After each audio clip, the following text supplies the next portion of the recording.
Assalamualaikum warahmatullahi wabarakatuh. Kami dari kelompok 8 akan membahas materi kewarganegaraan.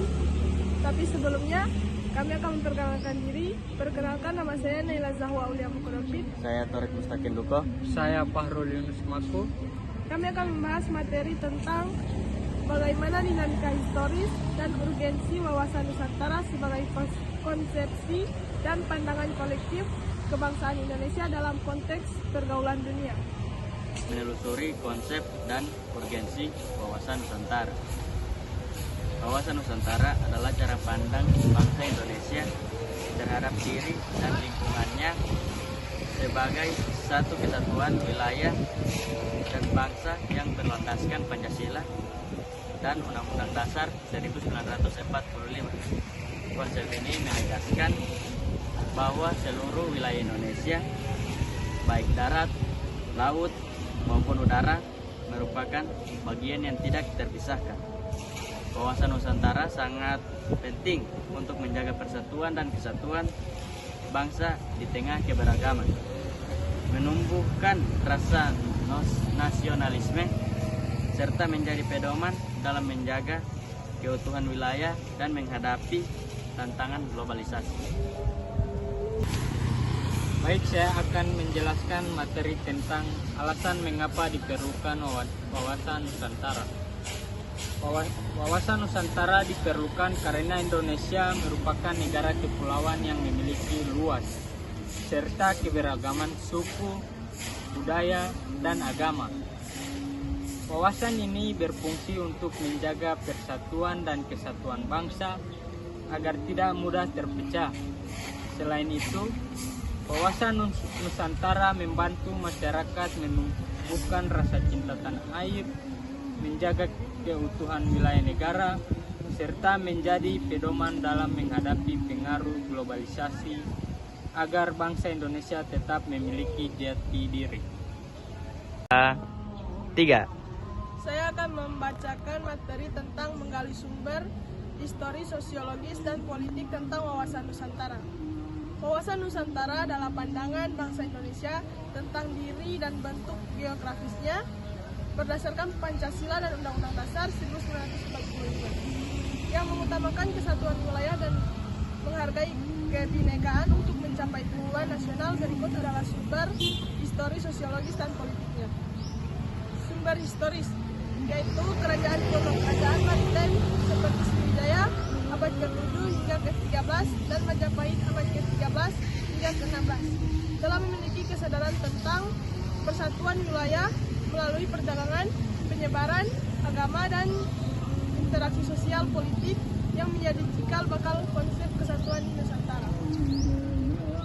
Selanjutnya, sumber sosiologis. Kebinekaan sosial budaya Indonesia terdiri atas lebih dari 300 suku bangsa dan bahasa, agama, dan tradisi yang berbeda-beda. Sehingga interaksi antar suku membentuk masyarakat heterogen yang membutuhkan pandangan yang menghargai perbedaan untuk memelihara persatuan. Kemudian sumber politik. Undang-Undang Dasar 1945, Mukadimah Undang-Undang 1945 menyatakan Indonesia sebagai negara kesatuan yang menjadi landasan hukum bagi konsep wawasan Nusantara dalam memelihara kedaulatan dan keutuhan wilayah. Kemudian ada kebijakan pemerintah. Pemerintah telah menerapkan wawasan Nusantara dalam berbagai kebijakan, seperti pembangunan nasional, pertahanan keamanan, dan hubungan internasional, untuk menjaga kesatuan politik dan melindungi kepentingan nasional. Tokoh intelektual dan diplomat, tokoh seperti Kusuma Atmaja memberikan kontribusi penting dalam mengembangkan dan menerapkan konsep wawasan Nusantara, terutama dalam konteks geopolitik global dan perjuangan untuk pengakuan wilayah Indonesia. Selanjutnya, membangun argumen tentang dinamika dan tantangan wawasan di Nusantara. Wawasan Nusantara merupakan cara pandang bangsa Indonesia yang bersifat dinamis dan terus berkembang seiring perubahan zaman. Perkembangan teknologi, arus globalisasi, serta perubahan sosial dan budaya mempengaruhi pola pikir dan sikap masyarakat. Oleh karena itu, wawasan Nusantara tidak hanya berfungsi sebagai konsep wilayah, tetapi juga sebagai pedoman dalam menjaga persatuan dan kesatuan bangsa di tengah keberagaman. Namun, penerapan wawasan Nusantara menghadapi berbagai tantangan, seperti melemahnya rasa nasionalisme, masuknya budaya asing tanpa penyaringan, serta ketimpangan pembangunan antar wilayah. Jika tidak disikapi dengan bijak, tantangan tersebut dapat memicu konflik dan perpecahan. Karena itu, penguatan wawasan Nusantara melalui pendidikan, penanaman nilai Pancasila, dan peran aktif seluruh elemen bangsa sangat penting untuk menjaga keutuhan Negara Kesatuan Republik Indonesia. Materi selanjutnya yaitu mendeskripsikan esensi dan urgensi wawasan Nusantara. Esensi wawasan Nusantara. Wawasan Nusantara merupakan cara pandang bangsa Indonesia terhadap diri dan lingkungan sebagai negara kepulauan yang utuh dan menyatu. Esensinya terletak pada pemahaman bahwa seluruh wilayah Indonesia, darat, laut, dan udara, beserta keberagaman suku, budaya, dan agama, dan juga bahasa, merupakan satu kesatuan yang tidak terpisahkan.